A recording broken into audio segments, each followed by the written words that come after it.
আমরা আসলে উদ্যোক্তারা কেউ কারোর প্রতিযোগী না, আমরা সবাই একে অপরের সহ। আমার নাম মুসলেহা মলি, আমি শুধু দিনাজপুর থেকে এসেছি। আমার ছোট্ট একটা বিজনেস পেজ আছে, আমার পেজের নাম ওমেন্স ফ্যাশন ওয়ার্ল্ড।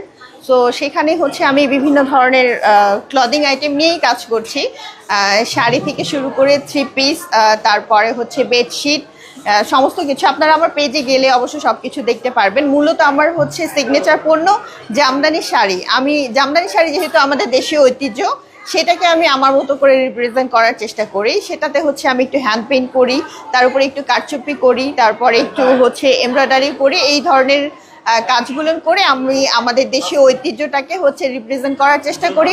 আর আমি চাই আমার এই উদ্যোগটা শুধু দিনাজপুরের মধ্যে সীমাবদ্ধ না, পুরো দেশ এবং দেশের বাহিরেও যেন ছড়িয়ে যায়। আসলে উদ্যোক্তারা কেউ কারোর প্রতিযোগী না, আমরা সবাই একে অপরের সহযোগী। আরেকজনকে সহযোগিতা না করলে আমাদের আসলে প্রচারণা হবে না, আমি এটা বিশ্বাস করি।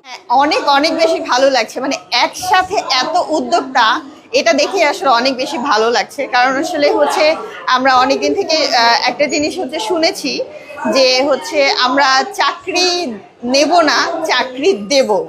এটাকে মাথায় রেখে আসলে নারীরা ঘরে আর বসে থেকে নেই।